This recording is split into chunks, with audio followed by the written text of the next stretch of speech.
You've had a couple good months back to back, 60,000, 60,000. That puts you in pretty elite company with FFL. I want to talk a little bit about your schedule, your breakdown, what motivated you, lead strategy, what your goals are for the next couple of months, and where we can expect to see FFL Blue Line. Sure. Okay. Let's talk about it. Where do you want to start? So in March, that was your first big month that you had, right? Yeah. So talk about what your schedule looked like, struggles you overcame, what you spent on leads. Did you get chargebacks? What were your advances like? How did it feel? Were you tired? What sacrifices you made? And the whole deal. Let's just talk about it. Okay. So so everything. Everything. To sum it up, everything, all things. 60K back to back that's impressive. There's not a lot of people that do that with consistency. And week one in May, you issued almost 15,000, on track to do another almost 60 right on the nose. Yeah. So I think I want to at minimum do another 60,000 this month, and I think that it's more obtainable. Not more obtainable, but I think that I know what the formula is to get there now. So in March, I changed a lot of things from what I did in February, trying to get more consistent, more just more predictable results. And a lot of that was just strategizing my time, my leads, where I'm traveling to, what I was doing in February that wasn't working for me. I was setting appointments all over the place. So I could only fit in a few appointments a day because I was setting them 2 hours apart, 2.5 hours apart, and I had an hour, sometimes hour 15 drive in between appointments. So I got more intentional with setting my schedule in a way that actually made sense. This is your fifth. You've been only 4 months. I started in January. Okay, yeah. So I started in January, and I came from Connecticut, so I didn't know this area at all. So it took a lot of getting used to. But sure. I've got it down a little. I understand where the counties are. The counties are still as crazy as the counties. The counties here are bigger than the entire state of Connecticut. So being able to dissect that and understand where I'm going logistically has been a challenge. But I'm dialing that in more so now, and that was a big part in what enabled me to really hit 60,000 in March. So understanding my geographic limitations and the most advantageous schedule to be as far, logistically has helped me be able to set more appointments every day. I'm also buying enough leads, so I'm spending about, realistically, if I average it out, $1,800 to $2,000 a week in leads, and that's yielding me about $10,000 to $15,000, or no, $15,000 to $20,000 a week in submission. Not a bad return. No, not a bad return. And I've gotten a lot better at having backup companies. So if I write with Americo and they get declined, I transition now to American Amicable. And those two, I don't know what it is. Underwriting doesn't make any sense to me. But it seems like whatever America won't take, MM will, and vice versa. Sure. I've also worked a lot on transitioning from, I'm sitting down with a 65, 68-year-old couple, and they have a $240,000 mortgage, and I'm there to sell the mortgage protection. They're under the understanding that they're going to get the entire thing covered, and realistically, that's not something that we're going to do. And so I've gotten better at setting the stage for that in the beginning versus just kind of ripping the towel out from underneath their feet. And with mortgage protection, it's surprising how many seniors you get. So that having a pitch like that where you're confident going in, where a lot of new agents are afraid of the bigger mortgages and older people, they don't know what to pitch or they don't see the value in it. You figured out how to make that concept make a lot of sense to your prospects. And that's leveled up your game for sure. So that was a tool that you developed. What else? What else did you learn and master over the last couple of months? Yeah. So logistics, lead strategy, in-home. How to pitch old people. How to pitch old people. And that's a large part of it right there.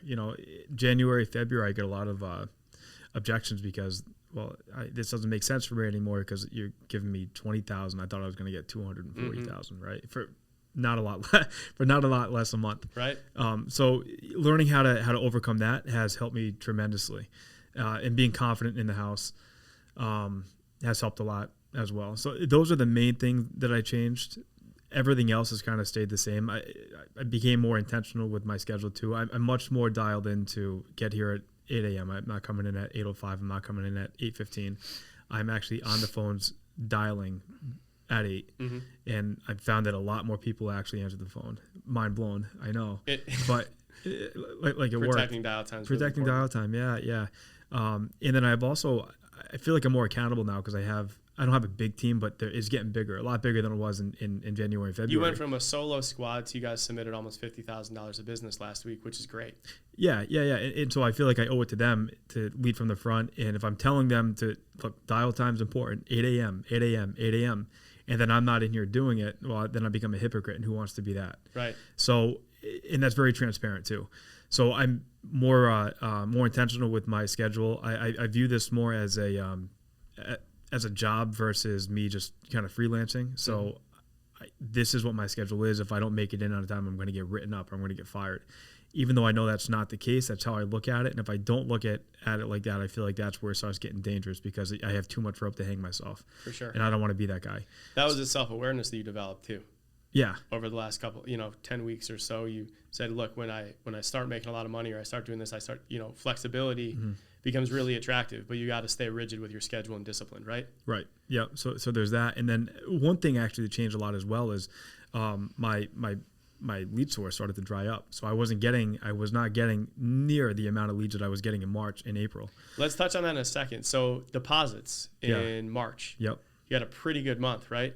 I netted in March about 40,000. And what'd you gross?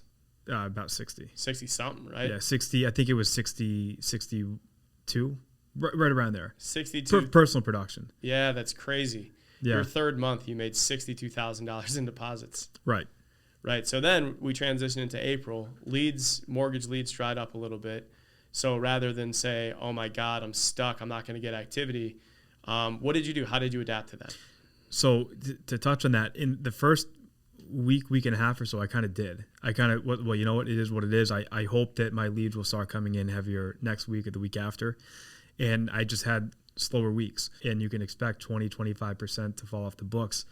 That's exactly what started to happen. And a lot of what was falling off the books were the biggest policies that I wrote, which is why I don't like writing huge policies. I'm much more comfortable.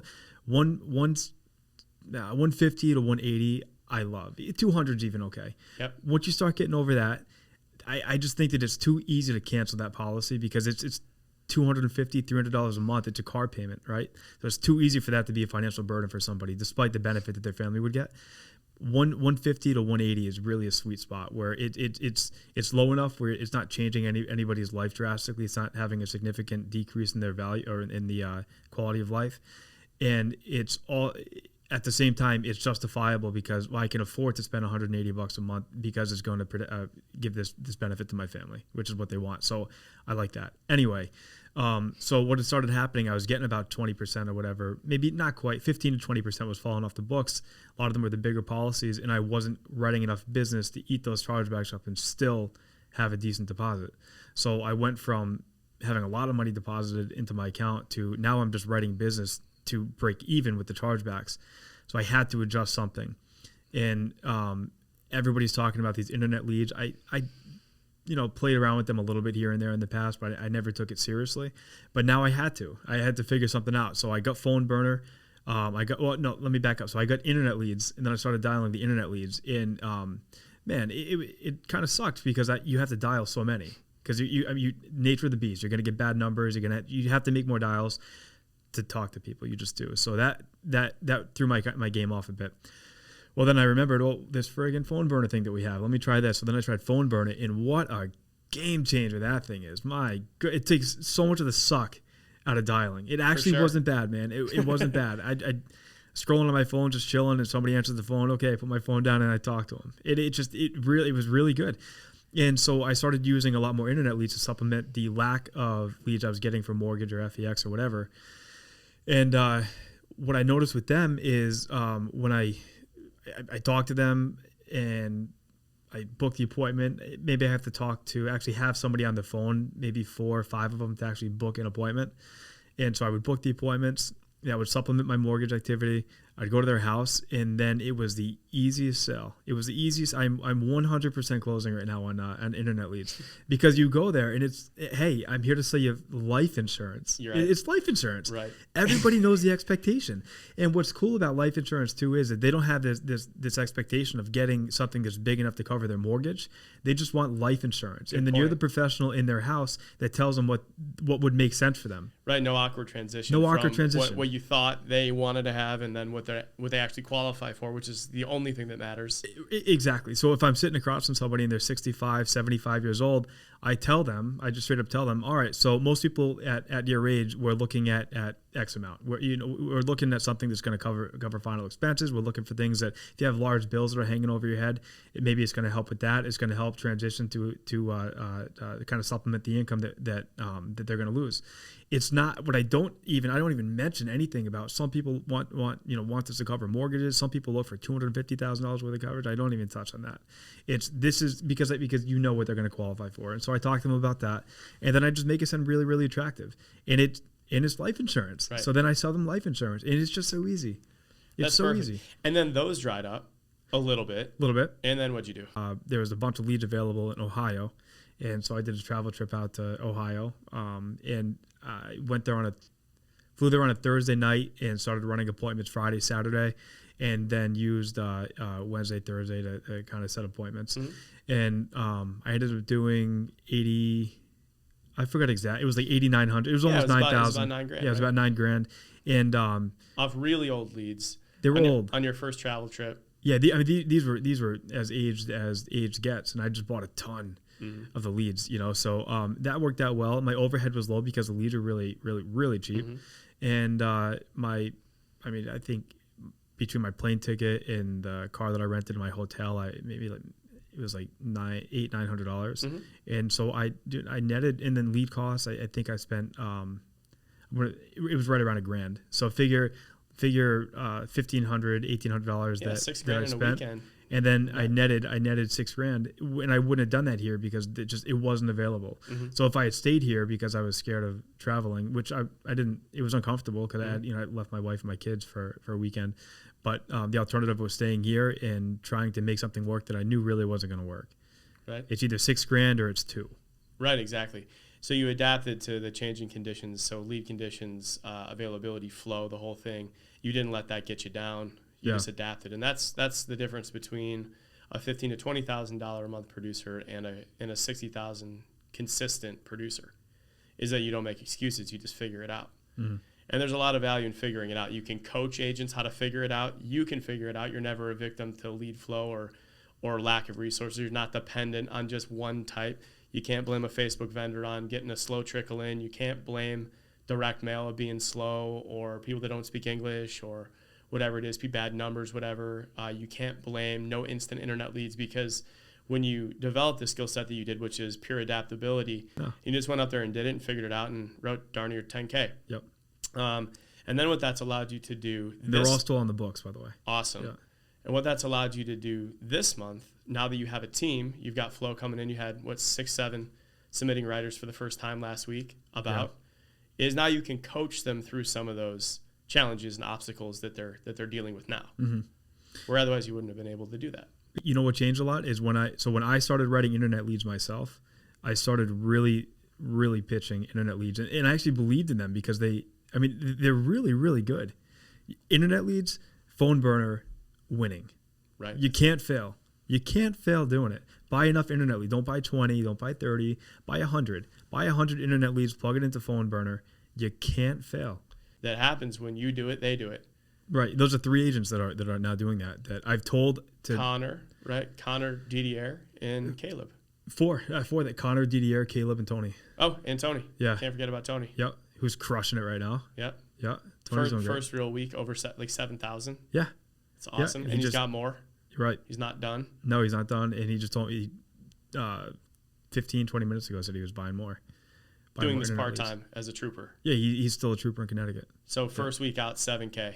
Yeah. Part-time. Yep. Can't beat that. No, I can't beat that. And he's just following what you were doing, following your lead. He's not getting brand new mortgage mailers. He's doing internet leads, yeah? Internet. Every one of these guys, they're doing either just internet or a combination of internet and aged mortgage. That's a winning culture. That's a winning strategy. Yeah. That's a good foundation, and these guys won't be able to make any excuses on why, because they can go run a travel trip. They can do anything to make it happen. So that's awesome. So 60K. Oh, go ahead. And they're all praising Phone Burner. I'm telling you, if you have internet leads, it takes the pain out of dialing. It's so good. It's so good. I freaking love it. I would rather I kid you not. I would rather dial using Phone Burner, which it really isn't dialing. I'd rather use Phone Burner and call through 100 internet leads than have to manually enter 20 mortgage. Yeah, it's crazy. It's just, there's something about, maybe it's just for me, but there's something about manually entering the numbers. I found out from using Phone Burner, that's what I really despised about calling or dialing, was just having to manually enter the numbers. I can't explain it. I don't know why. It's simple. It's easy to do, but I hate doing it. And Phone Burner takes that away. Identified it, fixed it, implemented it, and here you go. Yeah. It's so good. I love them. So 60,000 in April, or excuse me, 60,000 in March, 60,000 in April, 60,000 in May. Mm-hmm. Where do you see your team going over the next 60 days here?